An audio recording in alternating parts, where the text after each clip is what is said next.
Hello, everybody, and welcome to the CC and JT Amateur Hour, where production values go to die. I'm CC, and this is JT. And today we have a special guest, another author who may be familiar to a lot of Nevadans based on many years of working in Nevada and writing books that are related to Nevada. So we have Richard Moreno, the former director of executive communications for Central Washington University and the longtime publisher of Nevada Magazine.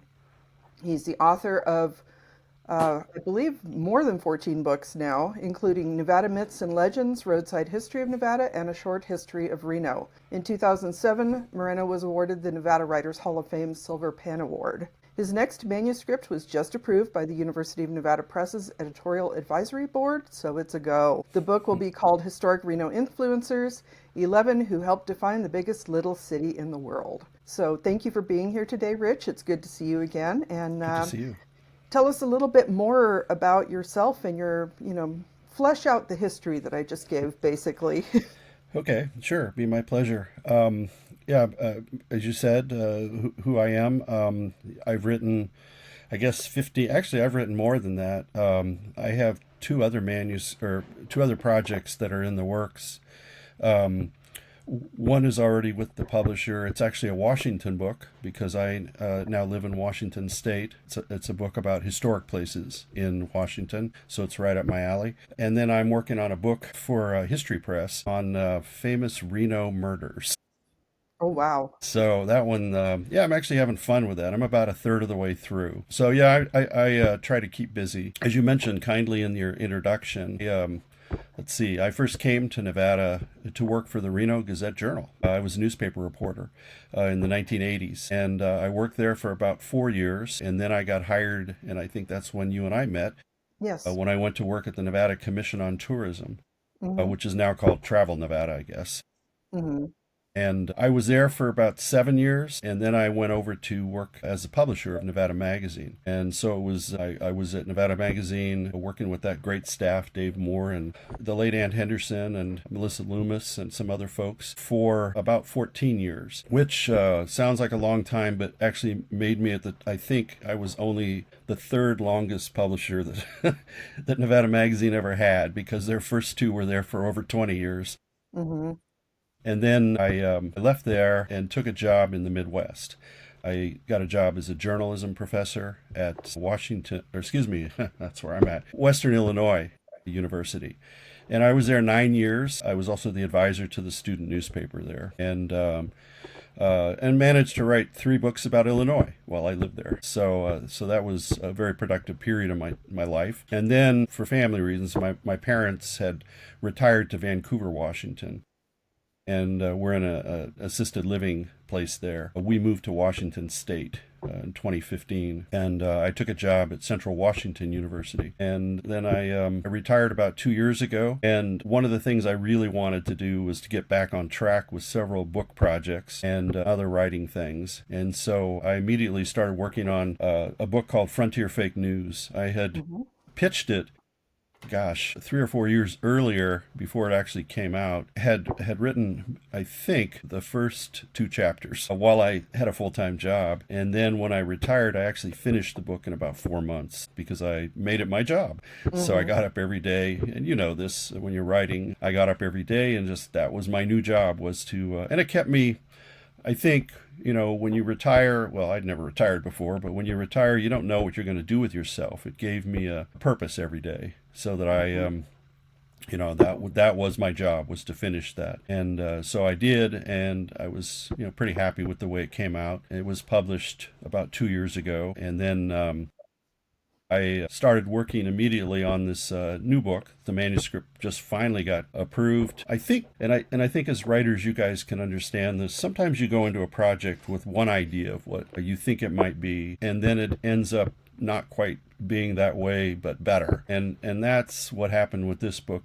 because I think I ended up rewriting it 3 times in the process. And my editor, who's no longer at the press, but he was a great guy to work with, Curtis Vickers, helped me to kind of get a focus. Whereas in the beginning, I had kind of this vague idea of, let's write about these historic characters. And in fact, the original title was just Reno Historic Characters. But it didn't really have there was no point to it. It was like, why these people? And so that was one of the things that Curtis helped me with, was kind of getting a focus and a narrative thread that would kind of link these 11 folks that I wrote about. And then it also helped to kind of talk it out with other writer friends during that process. I know that even until recently, I was still kind of adjusting and changing it, and ended up, I still couldn't figure out how to nail down that connective tissue between these folks until I got this idea from a science fiction writer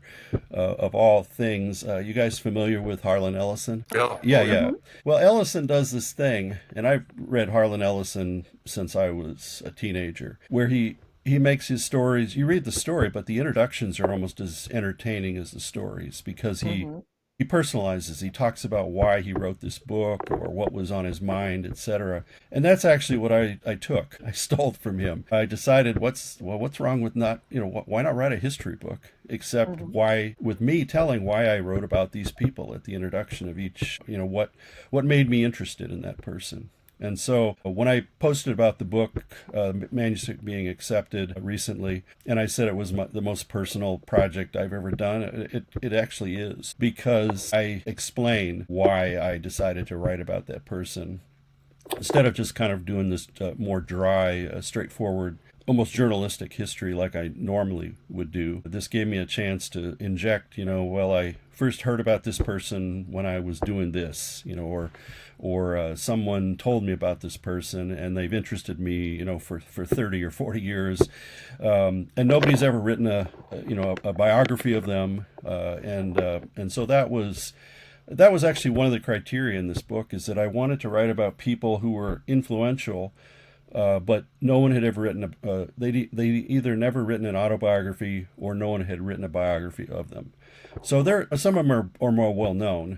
It's not like they haven't been written about, but they hadn't been the subject of a full-fledged kind of examination. And so these are profiles that I did of these folks. And they're kind of across the board. One of them, the opening chapters on Edwin E. Roberts, who was kind of a famous mayor in Reno, who was a libertarian.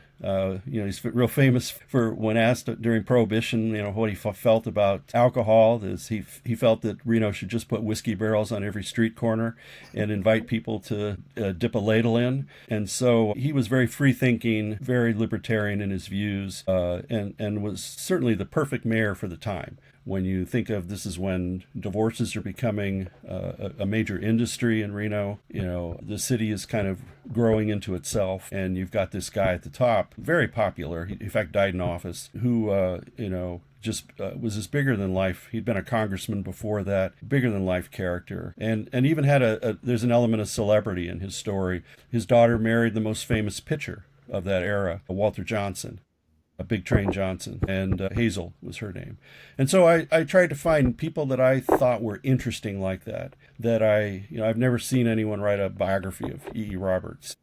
Certainly there have been magazine articles. David Toll, the late David Toll, did a really good one on him once for Nevada Magazine. And so he's just kind of one of those characters. I also wanted to have a kind of a spectrum of individuals. There's Felice Cohn, who was a attorney in Reno, who was very trailblazing, groundbreaking, in that she wrote the suffrage amendment that allowed women the right to vote in Nevada. But on top of that, she also was only the third female attorney, the first one to actually practice in the state of Nevada. And she's Jewish, which is also kind of something. There weren't a ton of folks that were Jewish at the time that she became an attorney. And she kind of lived a life of service, and I wanted to write about her. And then, of course, somebody who kind of, just because I thought he was an interesting character, was a guy named Bill Bailey. He owned the Harlem Club, which was a really famous nightclub in Reno or infamous, because it had a fair amount of events that would occur there that were maybe a little bit unsavory,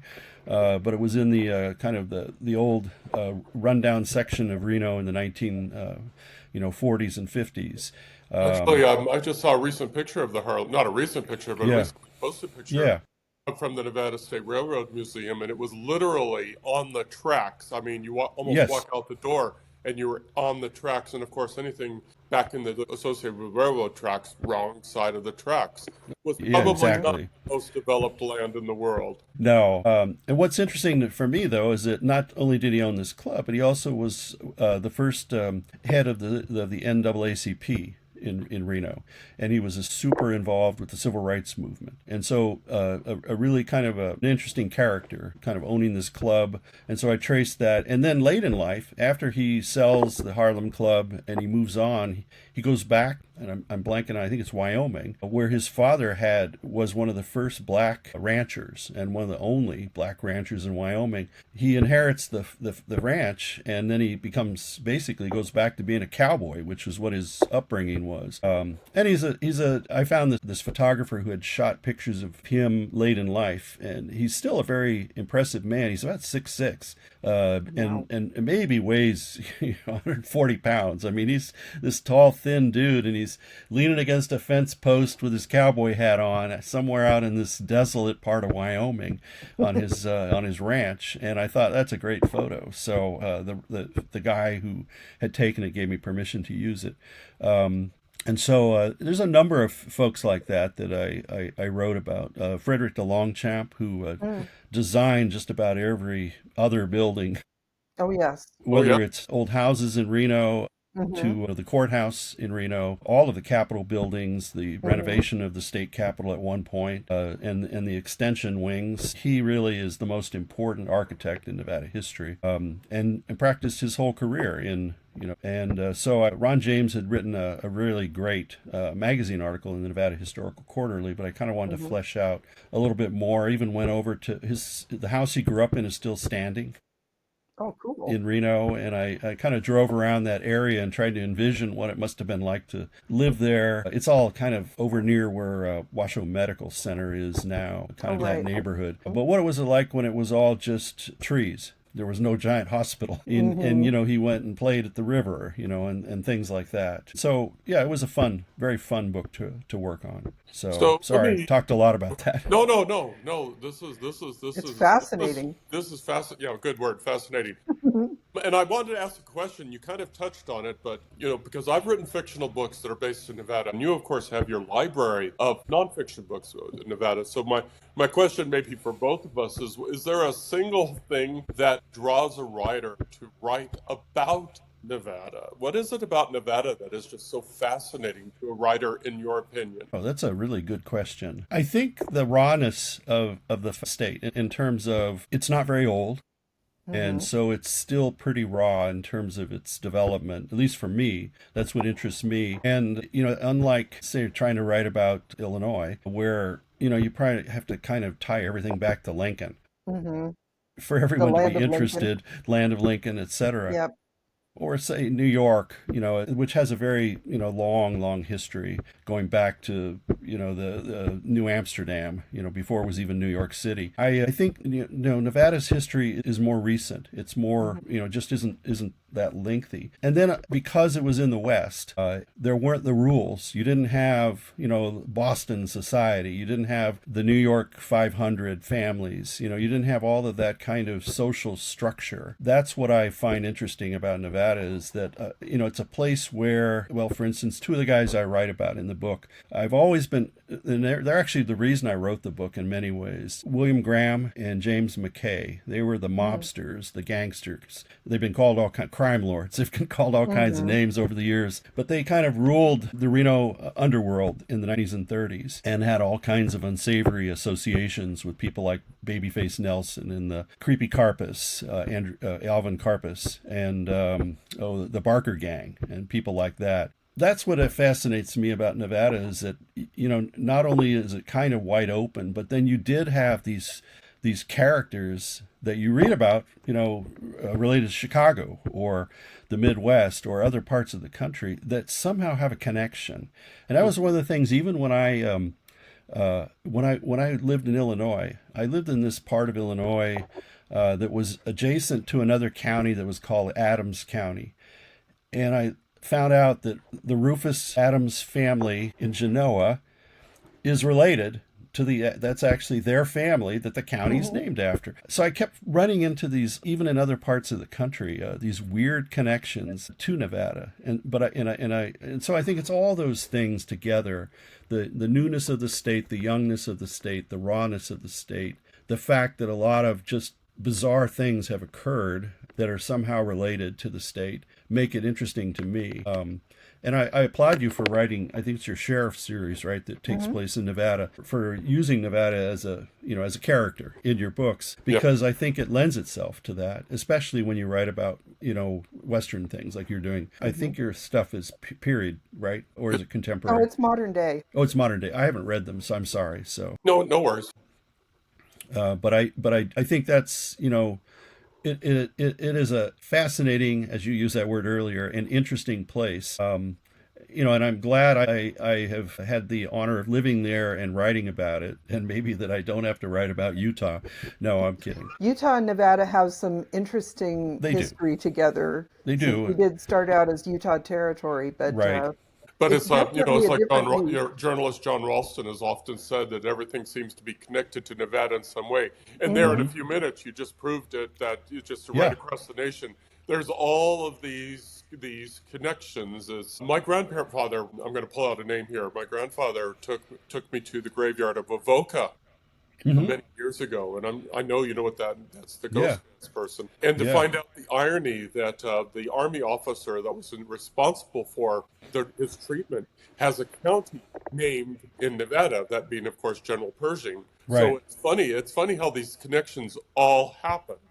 Oh, definitely. Across the country, and sometimes even a little bit around the world. Well, and then, when I first moved here in the 80s and took a job at the Reno paper, I found out I had all these interesting Nevada connections that I wasn't even aware of. My grandmother, at the time, she said, I used to live in Sparks. I had no idea that she grew up in a boarding house, that my great-grandmother ran the boarding house somewhere in Sparks, I don't even know where it was, and that she met my grandfather when my grandfather and his brother were living in the boarding house, and my grandmother and her sister started dating these two brothers, so the two sisters married the two brothers in Reno. Yeah. No idea. I had no concept that, I had this. And then on the other side, on my mother's side of the family, I discovered, again, my grandmother one day after I, was working the paper, she said, your grandfather used to live in McGill. Who the hell lives in McGill? He said when he first came over from Ireland, he was in Toronto because he had shingles, and I guess they wouldn't allow him in the country while he was sick. So he had to kind of camp out in Toronto, Canada. And Kennecott was recruiting people to work at the mines and the railroad out there. And he got a job on the railroad. And so he and his brother started working for the Nevada Northern Railway out in McGill. And they were only there a couple of years. And then he ended up, I knew he worked in Sacramento, which is where the family, is mostly centered. And he worked for Southern Pacific Railroad as a welder through the rest of his life. I had no idea he got started in McGill. So you're right. The connections thing even is on a personal level. For sure, because we have, there's a funny story. Back when I was in high school, I grew up in the Central Valley of California. I went to Turlock High School, and, Turlock is kind of famous because of Colin Kaepernick, and he went to University of Nevada, Reno, but different Turlock High School. But the thing is, when I was at high school in Turlock, one of my classmates moved to Urington, and I actually had family that had moved to Urington. So my aunt and uncle and cousins lived there. And then the classmate that moved to Urington, actually, for some reason, they moved back to Turlock. So there was also a lot of the connections between Nevada and California. And there is a lot of history of Nevadans and Californians kind of going back and forth across the border there, both for mining or for agricultural purposes or something like that. And you mentioned Lincoln too. I mean, obviously Nevada has a really strong connection to Lincoln, since basically he was the one that gave us statehood. So Douglas County is named after his opponent. So yeah, definitely. So you've written mostly nonfiction. My question is, have you ever considered writing anything fictional? I have, but I've only ever done short stories and one novella. And a couple of my short stories have actually appeared in the Aces anthology that Stephen Provost does. When he announced he was doing the first one, I dug out a story that I wrote many, many years ago and thought, why not submit it and just see if it works? And I did. He liked it, and it ran in the first one. And then I submitted one for the second, and same thing. And then it's funny, he just contacted me recently, and he's doing a horror anthology and asked me, and I guess it's going to be 2 volumes, is what he said. And he asked me if I had any more stories sitting around, and I did have. I actually have like 8 or 9 that I've never done anything with. So I submitted 2, and he accepted them right away. So I'll have 2 more pieces coming out in the next year that are some things I've done. They're actually more recent that I wrote them. I kind of got inspired. After I wrote the Frontier Fake News, I wanted to kind of do something with a character sort of based on one of those old time newspaper editors, and so I wrote this story. They're not really horror; they're more like I don't even know how to describe them. I mean, there's monster. Well, the one story is called Monster in the Lake, and it's based on all the legends about Walker Lake. You know, Cecil, the sea serpent, whatever. He's not really a sea serpent; he lives in a lake. But so I wrote, but it's from the standpoint of this small town editor in this town that's not really Hawthorne, because it's, in my story, the lake is next to the town is on the shores of the lake, and Hawthorne's actually pretty far away. And so it's fictionalized, but I used those settings to kind of set it up. And then the lake is actually, it was my joke that I put in there, and Steve got it, which was great. I used the Paiute word for lake, for the lake's name. So it's literally Lake, which I got because it's kind of the same thing whenever we say Sierra Nevada mountains, snow-capped mountains. Snow-capped mountain. No. Yes. If you do get to the Sheriff of Nevada books, and no purpose on that, but you're going to find some similarities to Tonopah. There's a military base located. The town is built on an incline, and you're very familiar with the incline, from the south going north out, how it goes. Oh, yeah. So because everything's built on Brower Mountain there. Sorry? Everything's built on the side of Brower. Yeah. Yeah. So that's kind of fun. Okay, so we're going to dive into Act 2, but before we dive into Act 2, I want to probably your background. There's one question that sticks out to me is, how do you find the time to write? Because you've had several overlapping full-time jobs, it sounds like, from your biography, yet you found time to grind these books out. I'm sure our listeners, someone, who dealing with fact-based books, there's so much research, and there's so much chronology to make sure all the characters appear at the right time. How do you find the time to write? Well, at various times in my life, I've had more time than others. Is the answer to that. When I wrote Roadside History of Nevada, for instance, it took me 5 years. From the time I first talked to them about doing that book to when I actually finished it, it was over 5 years. And thank God they were very patient with me. And I would love to update that book, but they to date have not. They just keep reprinting it. To me, it's kind of needs to be freshened up. But anyway, that one took a long time. When I was working for Western Illinois University, the students who put out the newspaper, I worked in the summers too, only had a weekly. It was a 3 times a week paper during the school year, but then in those days it dropped back to a weekly. So I had a lot of free time. So I wrote a lot of my Illinois projects, and I'd ask my boss, and he said, "Oh no, it makes the university look good if you publish." I had kind of the green light to go ahead and work on stuff there. So that's where I was able to write those 3 Illinois books and work on some of the other stuff. The rest of it is I wish that I was disciplined. Like, I remember having a conversation with Bob Laxalt, the really famous Nevada writer, once, and I'm not name dropping, but anyway, he was on the advisory board for Nevada Magazine, so I would sometimes we'd have conversations, and I remember him saying that he liked to write early in the morning, because he would get up like at 4 or 4:30 and write. And he said, and this sounds funny to hear, but he said he wanted to give his writing his best effort when he was fresh and then go to his job. during the day. And I thought, well, that's one way of looking at it. I have only written one book where I tried that, where I got up early in the morning, like at 5, and then tried to work before I went to work. And that was a trivia book that I wrote. And I think it worked because they were short. You could like set a goal of, I'm going to do 2 questions today. Or 3 questions, and then do the research and get it done. I really hate getting up in the morning, so that was the only attempt that I ever made at trying to I'm going to Laxalt my way through this. No, that didn't happen. Most of the time I write at night. Of course, now that I'm retired, I write all the time when I whenever kind of inspired to do it. But and you guys understand too, sometimes it's easier to do than others. I won't say that writer's block is has affected me or anything like that, but some days I don't feel like it. And then there are other days I get up in the morning and I think, I want to finish that chapter. I'm going to get that done. Right. So I kind of work in spurts. But a lot of it is in the evening. My wife, because of her job, has to get up super early, and then she works at a school that's 40 miles away. So she gets on a bus with a whole bunch of other teachers, or a van, I should say, and they drive. The van driver takes them to school, and they can grade papers and do all that. And it's nice how the county where she works has set that up. But as a result, she goes to bed by 9 o'clock, sometimes 8:30, because she gets up so early in the morning. So then I work pretty much between 9 and midnight is kind of my time. And that's when I sit down and do most of my writing these days. When I was working, I kind of just worked it in, weekends, evenings, a lot of the time when, I love to watch TV and it's a great time waster, but, there'd be periods where I just you guys go ahead and do that. I'm just going to go do my thing. So you just kind of worked around it, but also while trying to still be a good husband and a good father and, all of the other things that you want to be.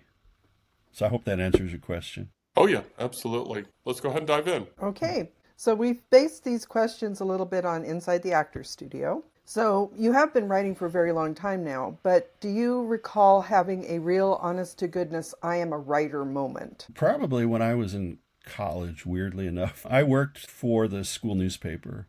Mm-hmm. From my freshman year on, I wanted to write for the paper, and it was California Aggie at UC Davis. And so I started my freshman year kind of dipping my foot in, doing a little feature stories here and there, and really wanted to. And I think so the first time I sort of felt like it was when I saw a byline, the first byline in the newspaper. As far as like writing books, which I'd always been interested in, wanting to do, and I think it's still the thrill. It was getting the box. When you get the box, and everybody that's a writer knows what I'm talking about. Mm-hmm. When you get that box in the mail, and your 10 author copies or your 15 author copies are in there, and you crack that thing open, there's just nothing like that feeling. Mm-hmm. You open it, you pull it out, you look at it, you flip through to make sure they didn't print it upside down, and you see your name on it. And you go, God damn, it's finally here. It's done. And that's kind of the constant, I guess I really am a writer moment, is whenever I put out a book. Maybe that's why I keep trying to write so many books, is because I want that. I'm still jonesing for that, for that moment all the time. But that to me, that's kind of that's when it becomes real. Mm-hmm. The moment you get to hold it in your hands and flip the pages, smell it, the ink, all of that is the moment you kind of live for. Obviously doing things like book signings is fun, and being able to talk to people who actually read your books, which is always a treat, and have get the feedback. That's all wonderful. But for some reason, the moment when you actually get to see it for me is always the special moment. I think you and JT have something in common there, because we have a little bookstore in our house. So we have a bookshelf that's set aside, and JT has written, I think, 14 books or so now, and keeps looking over at the bookshelf and saying, damn, I did all that. But getting those boxes of books in is just, it's even a little better than Christmas morning, I think. Well, I agree 100%. So you did mention that you've talked to people like Bob Laxalt, but do you have a writing role model, and why would that person be a role model? Boy, I think... Bob is kind of always been somebody that I wouldn't say he's a role model, somebody I really respect. Mm-hmm. And I will, just as sort of a weird insight, when I wrote, I think it was after the third or fourth book that I wrote, I think somebody had asked me, like, how many books do you think you're going to write? And I think I was still in my 30s when I did, had the third book come out. And those first three books, I should preface, they were all for charity. So I didn't see any money. So it was a thing where I was writing a newspaper column for the appeal, the Carson City, Nevada appeal, and called The Backyard Traveler. And a group of local people came to me and asked if I would be willing to essentially donate all my work to them to put in a book that they would sell as a fundraiser for they were then trying to get the Children's Museum of Carson City or Northern Nevada off the ground. And I said, sure, because I wasn't published, and somebody comes to you and says they want to publish your work, for free, but you're not going to get any money. So I actually did 3 projects with them: the Backyard Traveler Returns, and then I think it was Backyard Travels in Northern Nevada or something was the third one. And they sold pretty well. I think the first one sold like 10,000 copies or something, and maybe more. And what it did for me, though, was it gave me a book that I could send to other people and say, I've done a book. And so it kind of opened the door for a lot of other projects, later on. And so, as far as so after that, someone said, how many books you think you might write? And I counted how many books Bob Laxalt wrote at that time, and he had done 17. And so I decided in my head that before I died, that I wanted to write 17 books. And so I'm getting close. I don't, not to mean that I want to die, but I'm, Right. that I'm getting close to the 17 number. So that is, in a weird way, I don't know what, why we put these weird things in our goals in our head, but I've always had it, and when I got to number 8 or 9, I thought, geez, I'll never make it to 17. That's so far to go. But now that I'm at 15, 17 isn't very far to get to, and I've got several in the pipeline, so I think I'm already there.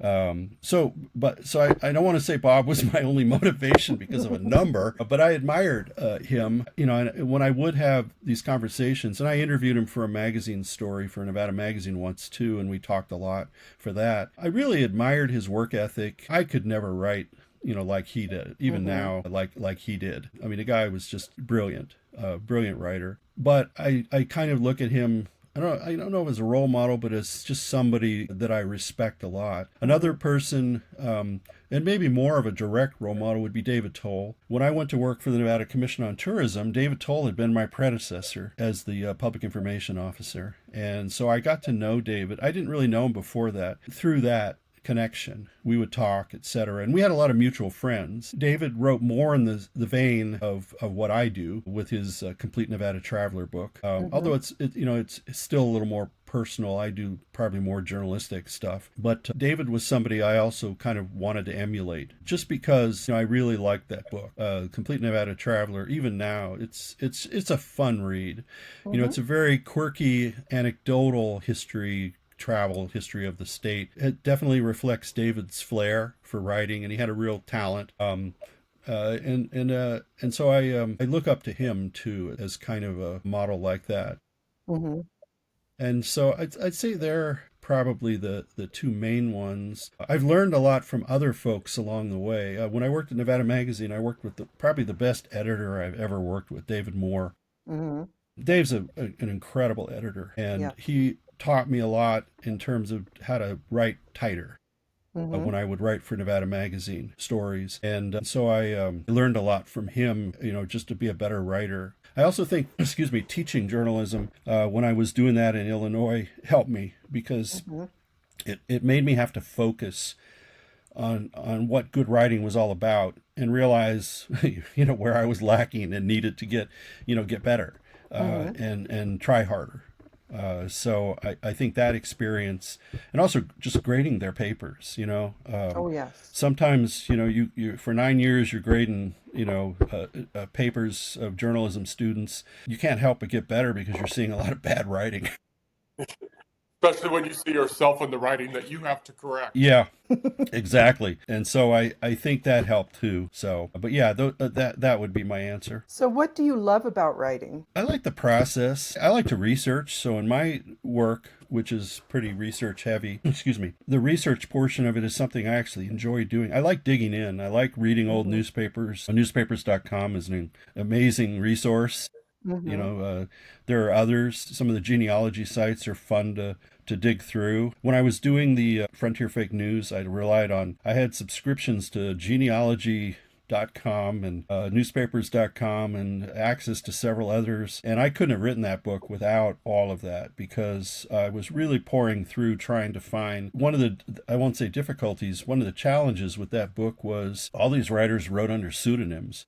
And not just one, some of them. So, for instance, Fred Hart, who people may know because he created the Sazerac Lion Club in Austin, which was basically a made-up social club that he wrote the minutes of their meetings every week in the Austin, the Reese River Reveille. Fred used a number of pseudonyms in his writing. When he covered the legislature, he had a whole other name that he used, and I didn't realize that in the beginning. And so as I'm digging, I'm finding little kernels that would lead me to finding out. So that all those stories are also Fred, and so that was kind of the challenge in doing that. And I forgot what your question was. What you love about writing? So the digging, the digging in. It's like it's a. In a lot of times it's like being a detective. You're kind of digging in to find out the background on these people, and a lot of times I find I'm wrong on some of the assumptions, and that's where having outside people who know more than I do sometimes can help. Mike Fisher, who. Yes. Former head of cultural affairs. It's been really helpful. He was very helpful on the chapter on McKay and Graham in this new work. Some things that I thought about them that I had taken from a source that I thought was reputable. He said, no, that's not a good source. That person made up a lot of stuff. So I, was able to delete anything related to that source and just stick with other sources that were more reputable. So I think that helps is also when you're doing research is to have that kind of back. But I think the process is what I don't know. I feel like I haven't accomplished something in a day if I haven't at least sat down and done some kind of writing. And maybe that's just training from having been a newspaper reporter in the beginning and then being in PR for years, but also always writing on the side. Is that it's the thing that gives me satisfaction. And so I think that's why I like to do it. Well, a lot of that is why I like writing too, because currently my historical paranormal romance set in Virginia City, I did a lot of newspaper research in chronicling America. So I love doing that too. So yeah. I understand completely where you're coming from on that. I've had many evenings where I've been sitting here looking at stuff, and then I start reading all this other stuff, and then I realize, wait, what did I start out wanting to do today? And then hours later.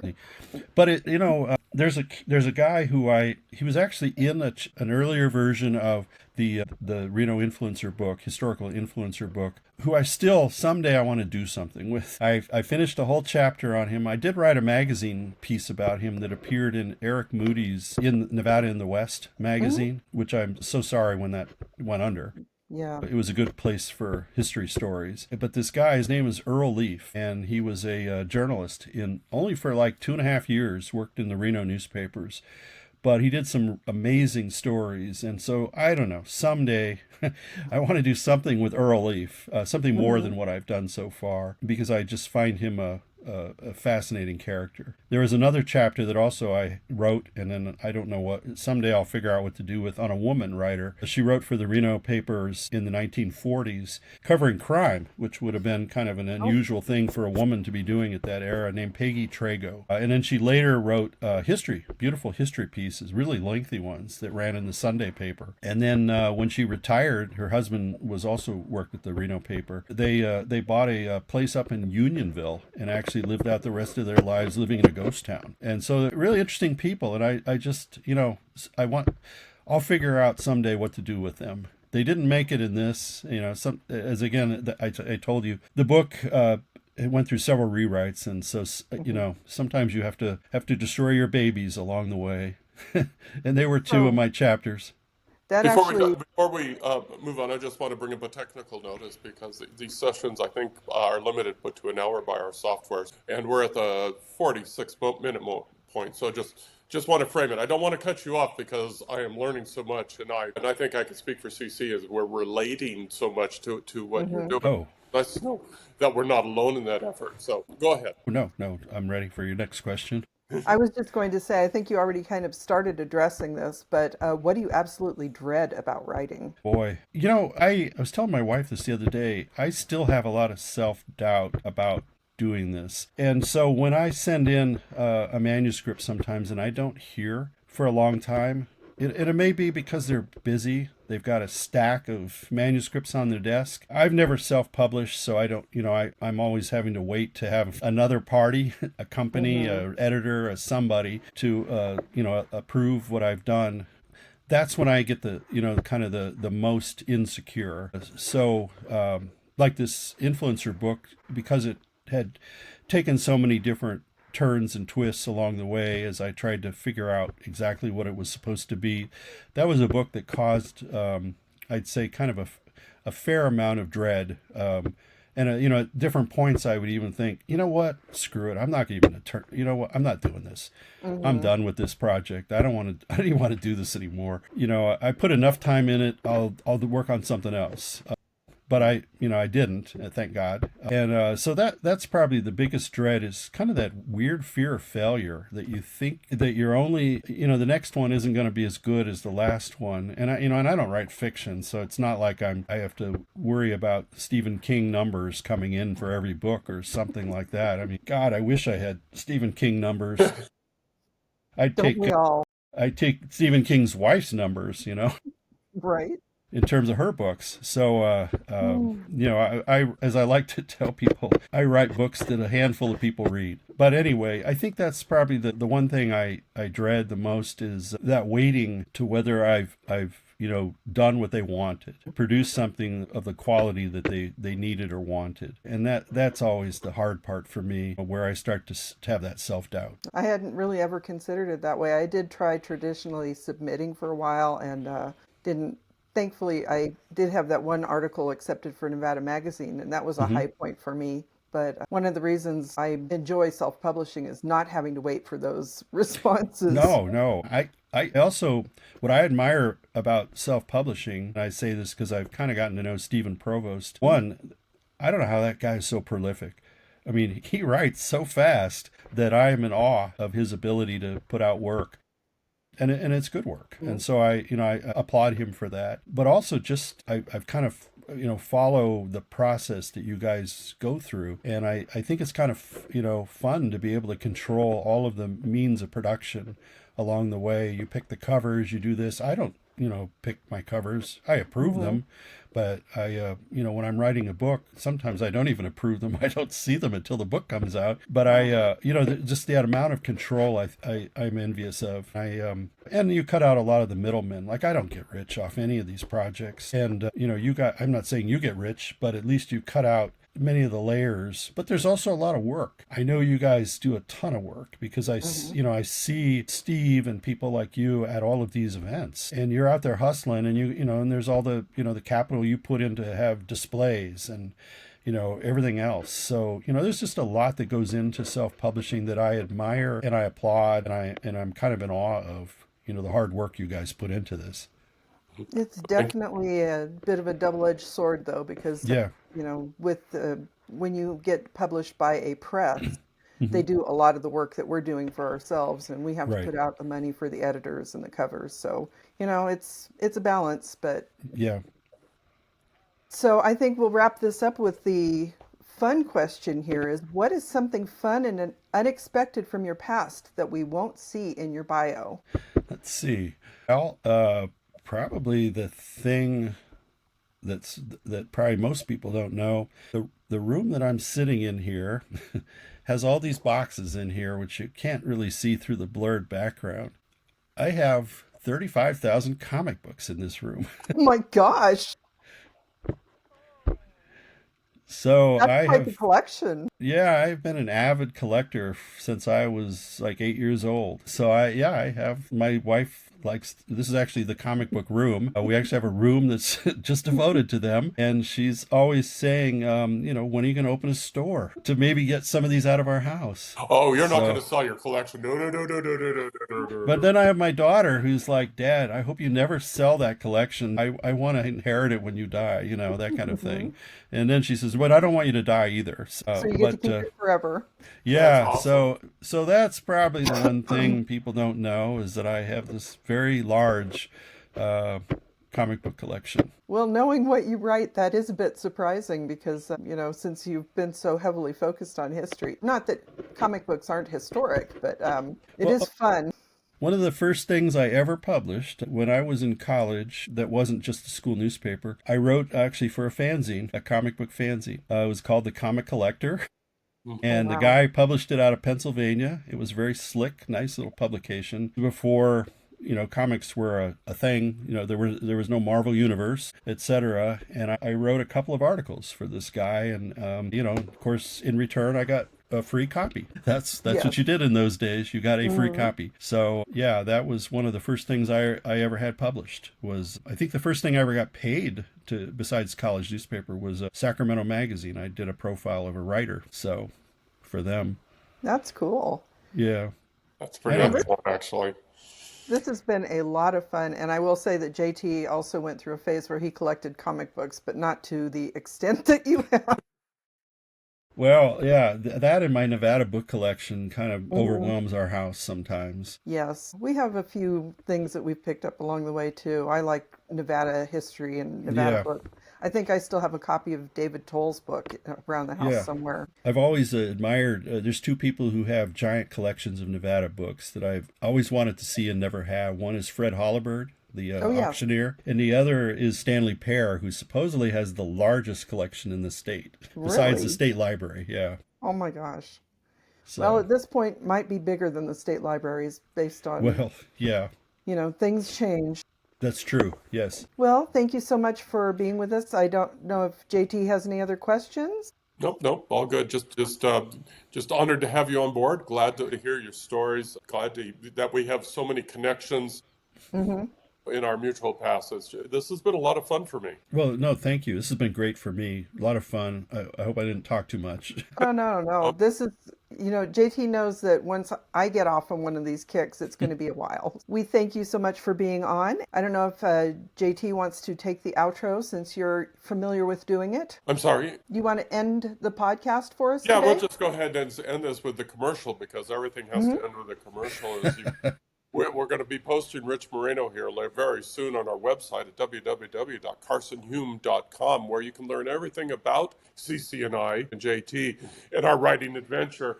And as Rich said, excuse me, you can see how we go through the self-publishing battle to get our books online. Our website, www.carsonhume.com, podcasts, blog posts, and everything like that. And it's going to be, it is quite going to be a gem in our crown to have Rich Moreno as part of Oh, our podcast family. So thank you for coming on board. well, Thank thank you. you. Thank you very much for having me. Okay. Everybody take care now. Bye-bye. Bye bye.